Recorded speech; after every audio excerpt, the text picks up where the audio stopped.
Hello? Hello? This is a review of the Boys spinoff, Gen V. I am going to review season 1 of One Piece live action as well, but this is a quicker video for me. Gen V is, I have less to say.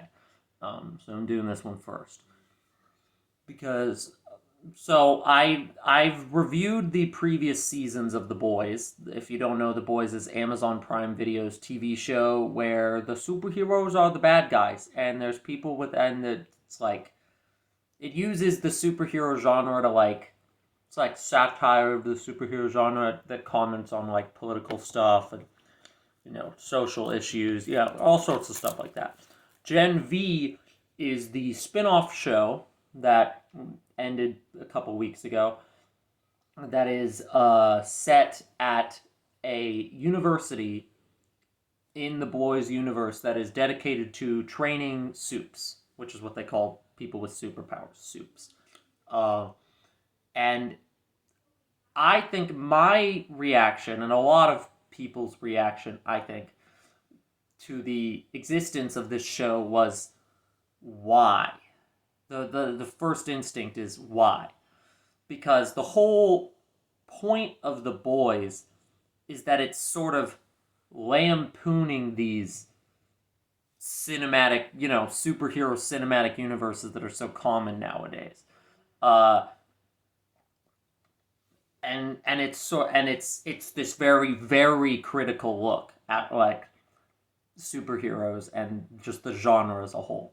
So where the main characters in The Boys are a group of mostly non-superpowered people fighting against the like superpowered authority, the superpowered villains who masquerade as heroes.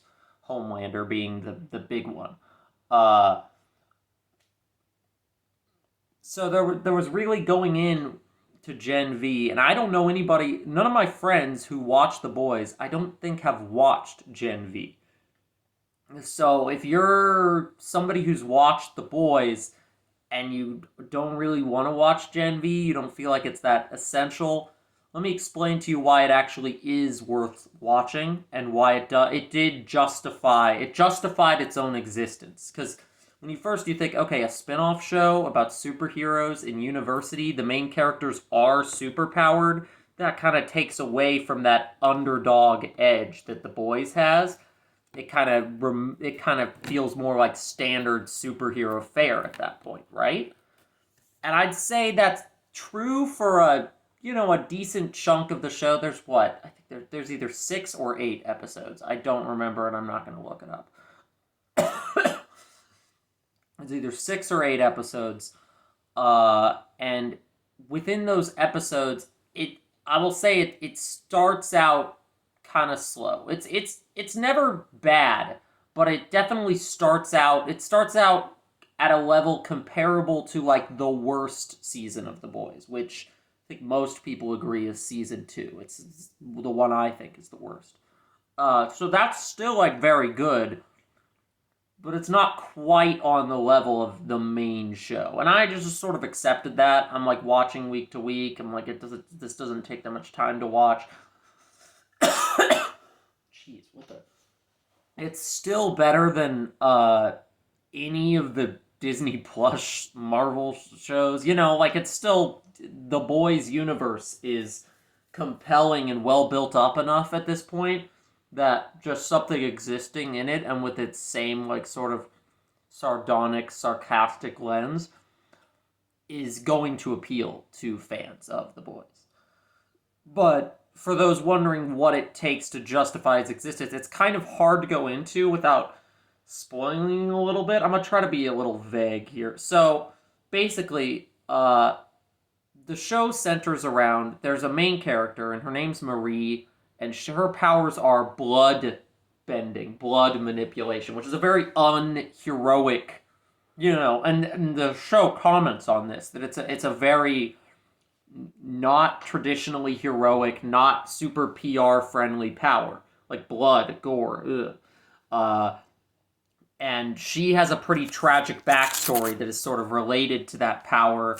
She gets the chance to go to the university, basically better her life, and in doing so, she meets a collection of other characters with their own superpowers and their own associated traumas, uh, who basically band together to try to stop this. There's a standard The Boys stuff. There's a secret lab underneath the school that is like experimenting on people on superpowered people.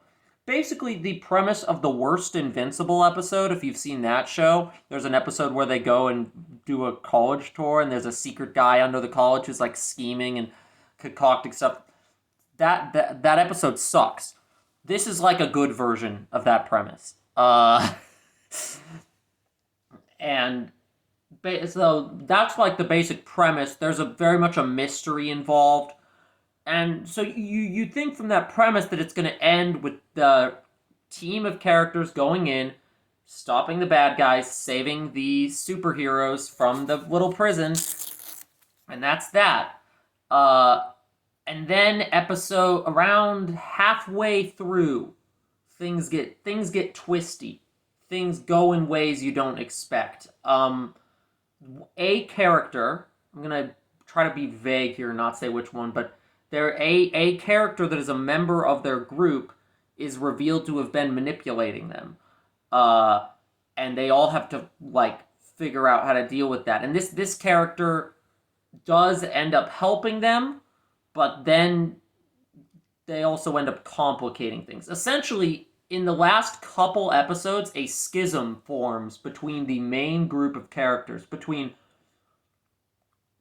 There are those in their group who want to wipe out everyone involved with this lab, and by extension, really kind of everyone who isn't a superpowered person. They've been both characters who end up going this route have been mistreated by humans their whole life, have been ostracized, tormented. They have a bunch of trauma, and they both sort of have their individual moments where they realize that they both just kind of don't care about the lives of anyone that isn't a soup anymore.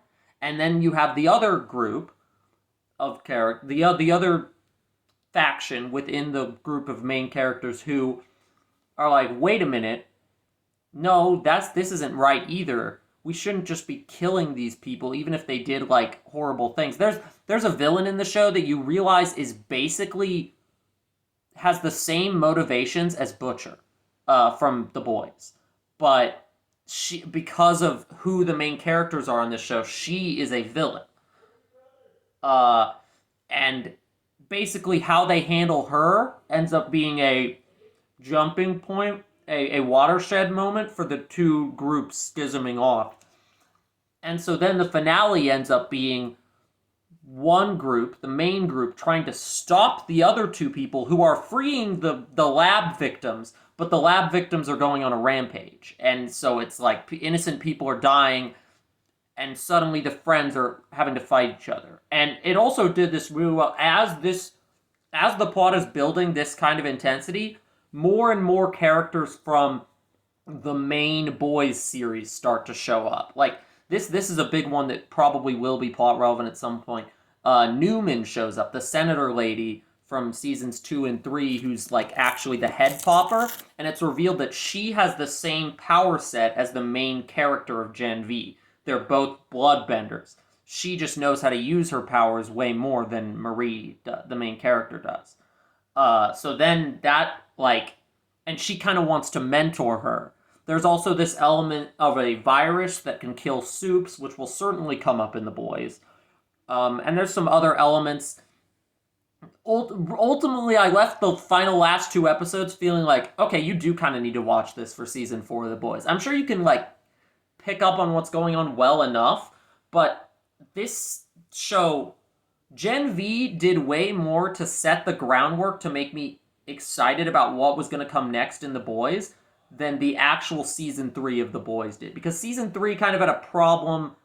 I wasn't as bothered by it as some were, but it kind of had a problem where there was a lot of forward momentum focused on taking down Homelander, and then at the end, the like last episode, all that work they did was backslid out of, and then it kind of felt like they were back to square one. But what Gen V does that I think it makes the boys' world about more than just the boys versus Homelander. It broadens the scope a lot more by roping Newman in with these college students, by adding these new characters, adding good guys who are superpowered, and new bad guys who are superpowered, and bad guys who aren't, and bad guys who are. It just adds more. There's actually like a solid conflict going on now that it's gone from it's not no longer the boys versus Homelander. It's now those who think supes should be above humans versus those who don't think that soup should be above humans. And Homelander does show up in Gen V, and all I'll say is it's interesting. You can probably guess what side he would take in said debate. So yeah, basically, like, the boys' universe has just gotten a lot more complex. It is no longer just this very, like, soup's bad, the boys' good. There are now good soups. There are now bad humans. There are now many different factions. And I'm very curious to see, because now I feel like they've expanded the universe to the point where it no longer feels like the show has to end when Homelander dies. Or like they no longer have to drag out this one focal plot line. There's a lot more going on now. In this cinematic universe that's probably gonna. I feel like there's gonna be all out war at some point. Like, it's shit goes down in the last couple episodes. I'm telling you right now. And if you've watched the first half of the season and you're like, this is trust me, it pivots in a direction that very much justifies the, like, this is more than just a spinoff. This is like a true expansion of the morality of the makes you question assumptions you may have made about this universe. And I think that's a really cool, like, that makes it a pretty essential viewing piece of the boys' storyline. I think calling it the university spinoff does it a great injustice, because honestly, the university aspect is not that big of a part. Godolkin University is kind of a shitty school. They literally have two departments, one for superheroes and one for superpowered actors. Like, the premise of the show is really just kind of a springboard to add more to the growing conflict in this world. It's world building. It's a world building tool. So yeah, I would recommend Gen V. If you like The Boys, if you haven't seen The Boys, don't watch Gen V. Like, I don't think you're gonna get into The Boys universe by watching Gen V. Just watch The Boys. If you've watched The Boys and you up until now have ignored Gen V because you're like, well, I don't really want to watch that, it definitely justifies its existence, even though I did just kind of vaguely spoil a lot of things. But I don't know, I try to keep it vague. I could go into depth with spoilers, but I think it'd be better to just watch it on your own. But yeah, until next time, arrivederci.